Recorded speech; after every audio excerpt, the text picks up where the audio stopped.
అందరికీ నమస్కారం. ఈరోజు నేను 9 చుక్కల ముగ్గు పెడుతున్నాను.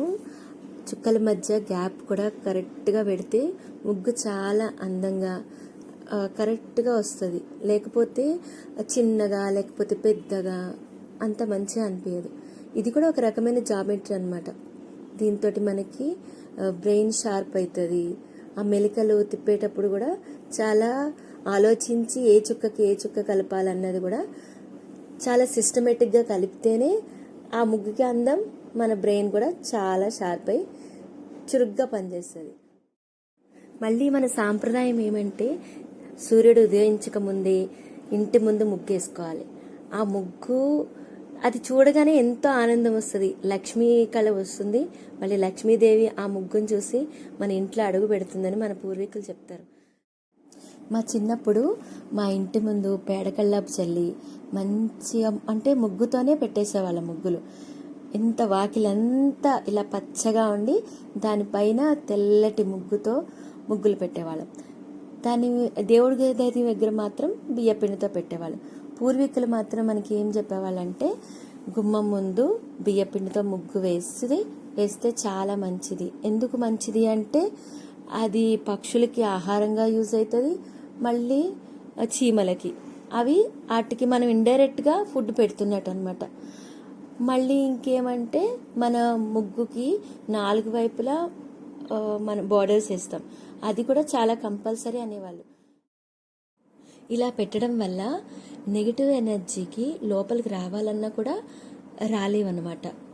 ఆ ప్యాటర్న్స్ డిస్టర్బ్ చేస్తాయన్నమాట వాటికి. ఒక రియల్ లైఫ్ స్టోరీ విన్నాను. అందులో ఒక అమ్మాయి చిన్నప్పటి నుంచి ముగ్గులు వేస్తూ ఉండేదన్నమాట. తను పెద్ద అయిన తర్వాత ఒకసారి యాక్సిడెంట్ అవుతుంది. తను పాస్ట్ అంతా కూడా మర్చిపోతుంది అనమాట. మర్చిపోతే వాళ్ళ అమ్మగారు ఆ అమ్మాయికి చిన్నప్పుడు వేసిన ముగ్గులు అవి వేయమనేవారు అనమాట.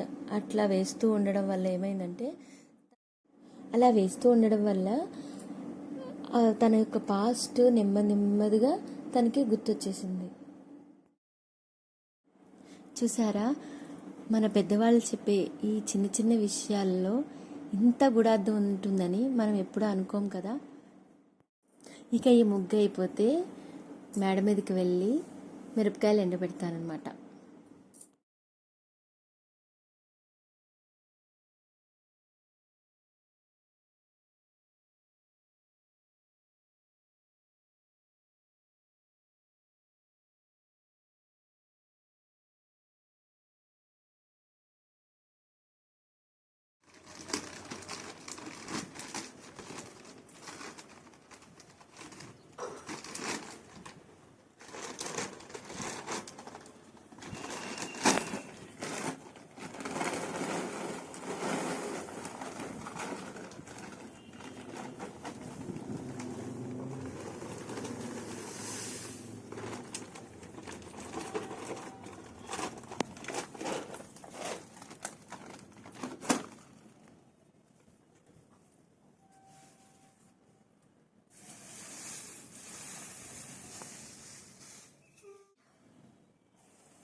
ఇటు నుంచి చూడు, ఇట్లా మొక్కలతో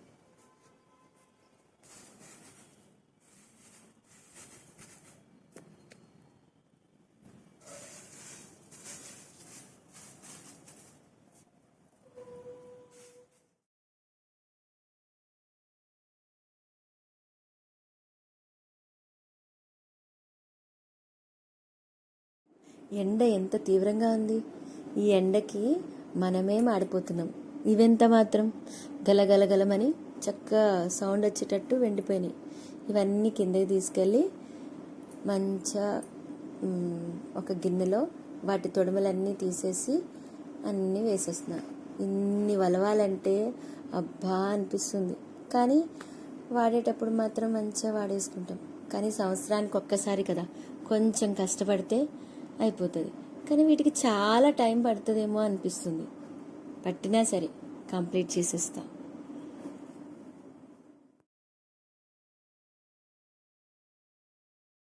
ఇష్టమైన పాటలు వింటూ పని చేస్తూ ఉంటే అసలు టైమే తెలియదు.